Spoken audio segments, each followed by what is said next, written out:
Hello, this is Ward Bryson coming to you from Health Education at the Athens City County Health Department. You are listening to our Healthy Holidays podcast series, where I get together with people that are serving in and around our community, and we prepare some food for your holiday table that is healthy and plant-based.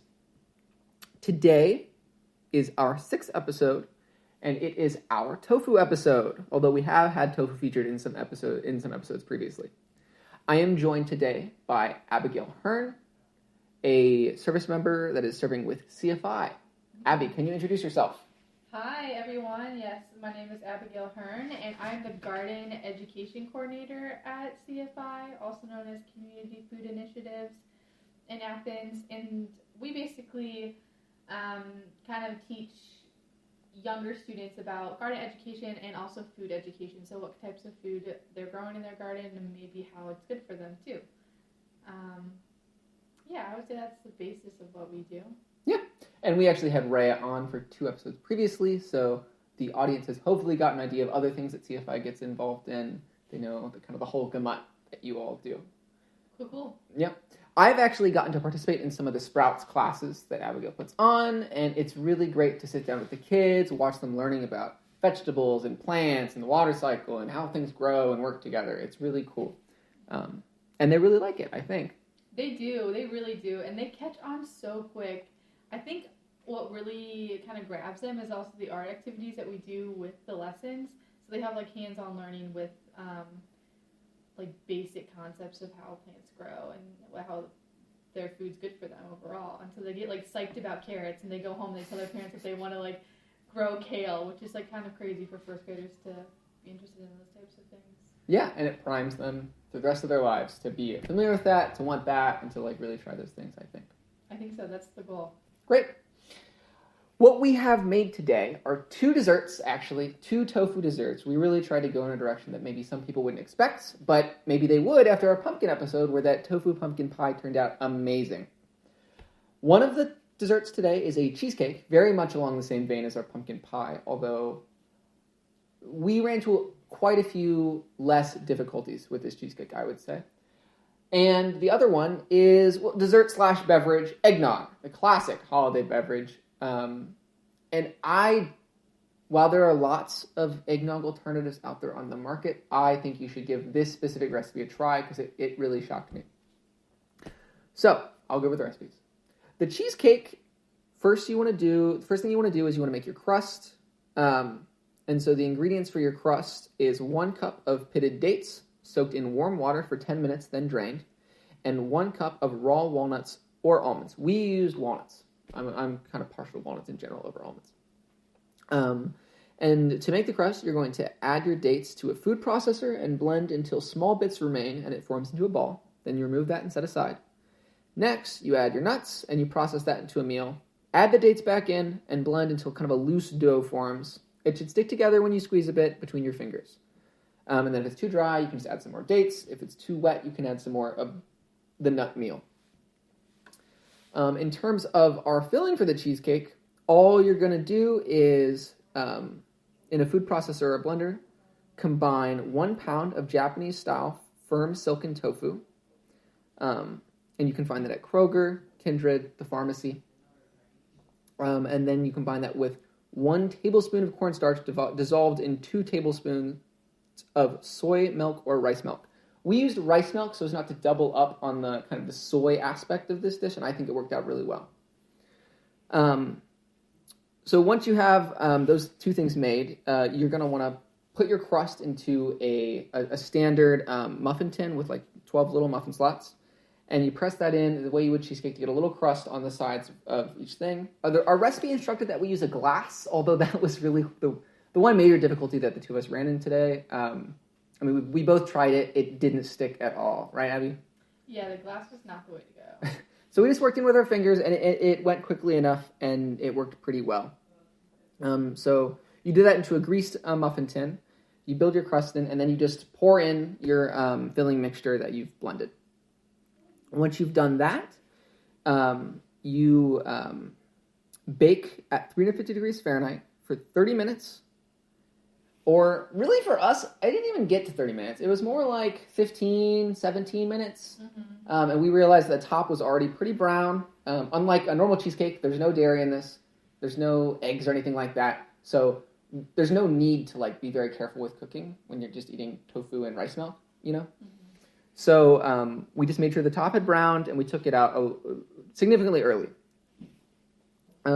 And once you've done that, you just refrigerate it until it's thoroughly chilled and firm, like you want a cheesecake to be. It should take you about 2 hours. We rushed it a little bit, but it was still good, I think. Yeah, it still had like a lot of firmness to it and flavor. I think it was great. Yeah, so pretty manageable recipe. One difficulty would be the stickiness of the dough when you're forming it into the crust. But overall, I would definitely call it a success, and we'll talk more about that in a minute. Our other recipe, the vegan eggnog, is the most straightforward thing you can imagine. I mean, it's a beverage, so we're not cooking much or anything. In a blender, you just combine 1 package of silken, soft tofu. So not the firm, the soft, and it'd be about a pound, not the smaller ones. So this is the kind of stuff you can find in the refrigerated aisle at Kroger. It's marked silken, and it's kind of pink, and it comes in the pound block. Then you can combine that with 2 cups of some kind of alternative milk. We use the same rice milk as we did in the other recipe. You could use soy milk, but maybe doubling up on the soy is not the best idea with this. We didn't try it though, so maybe that's what you like. Then you're also going to use a 1/3 cup of some kind of sweetener. You could use honey if you like. You could use syrup if you like, or you could use something like sucanat, Florida crystals, agave nectar. We used agave nectar, and it worked out really well for us. Additionally, you'll add 2 teaspoons of vanilla, a teaspoon of nutmeg, several dashes of salt, and we also added cinnamon just because we like our eggnog with a little bit of cinnamon, and I think that turned out really well for us. Likewise, if you prefer clove in your eggnog, you can add some clove in there as well. Then you just blend until it's smooth like you want your eggnog, and refrigerate before serving. So, all that said, Abigail, which was your favorite of the 2 recipes? Man, honestly, I think I like the cheesecake the best because like the date walnut crust was really good. Like you could really taste the date in it, and it was like kind of almost like chewy in a way. I think the crust was, and I really liked that. And the texture of the cheesecake like really like firmed up. So like when you first put it in there, it's kind of super liquidy. Mm-hmm. But once it has been cooked and then set in the fridge, it really like firms up to like that real like fluffy, creamy. Maybe not creamy is not the right word, but more like a cheesecake texture, and I really liked it. This is interesting because while we were cooking, you told me that you do not like cheesecake. I do not like cheesecake. That is you need to call me out on that. Yeah, unpopular opinion, I don't like cheesecake, but this was like, I would snack on this if this was around me. Okay. I don't think we're selling this to people who do like cheesecake and want an alternative cheesecake. So I will speak up here.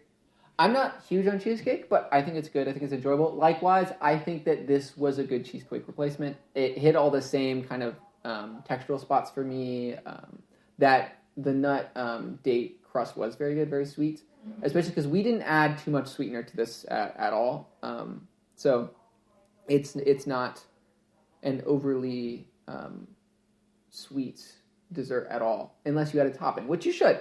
We actually prepared a strawberry syrup, but we didn't get that on yet. We tried it just straight. You could do a strawberry syrup. You could do any kind of fruit syrup. You could do some honey, some chocolates. There's all kinds of things you could top these cheesecakes with. Just something to kind of complement the subtle sweetness of the rest of the dessert. But I would definitely make it again. I think it's one of the easier desserts that I've made. It was much easier to blend than say, the issues we ran into on some previous episodes. It came together very well. The only thing was kind of molding the cups, like we said earlier, and that was just a slight amount of effort, but it wasn't that hard to do. Mm-hmm. And speaking of how hard things are to do, are you a chef in your day-to-day life? Because this is important. I am definitely not a chef. I rotate like the same 3 types of foods for dinner. Do you make dessert? Oh.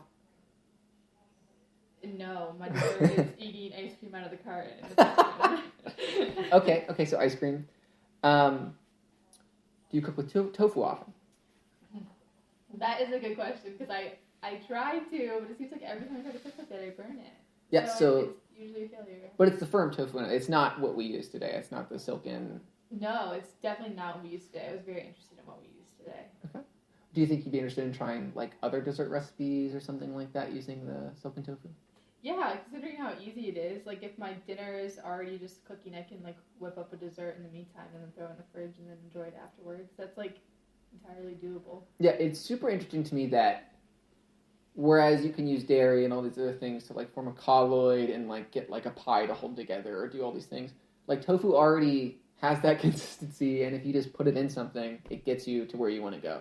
Yeah, and it's really interesting how a lot of other cultures also like use it in so many different ways, and so I'm interested in seeing how like I can use it more too in my own kitchen. Yeah, there's a lot to learn about tofu. So we did talk about your relationship to cheesecake. What is your relationship to eggnog? Absolutely adore it. Like it is a treat when winter comes around.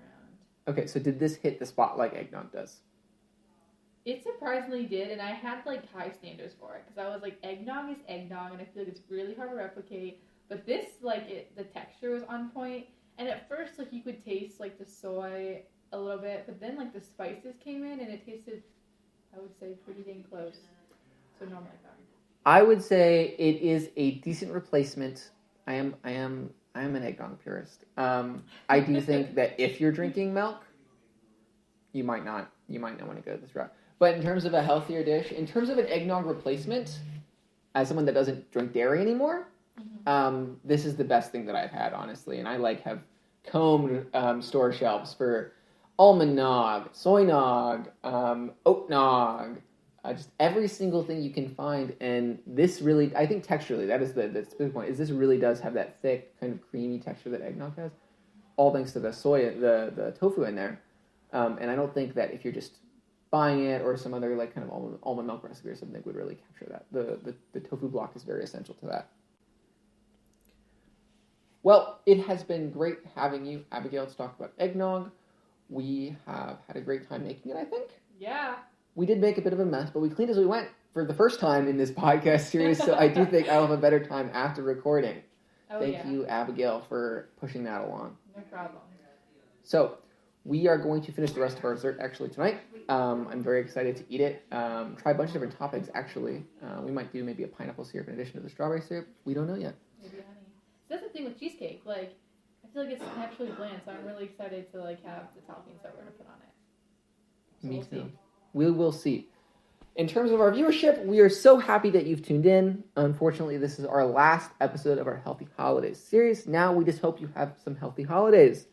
Like Ruth emphasized in our last episode, it is important for you to be tested for COVID before you hang out with your family. It's important for you to be safe and to travel safe and take every precaution you can so that everyone around you can be safe, healthy, and have a happy holidays. Abigail, anything to add? I'm just going to echo everything you said. Try it out. Try the recipe, even if you're a cheesecake hater or maybe not a lover. It's pretty neat, and it's not too bad. And you should check out what CFI does. Now, if you are above the age of 7, you cannot join in on a Sprouts class. Sorry. But you can still go join in the gardens. You can go eat healthy as you can. You can run into their donation station at the market. So check them out if you can. And again, have a healthy holidays and a happy holidays. Thanks for listening. Thank you. Thank you.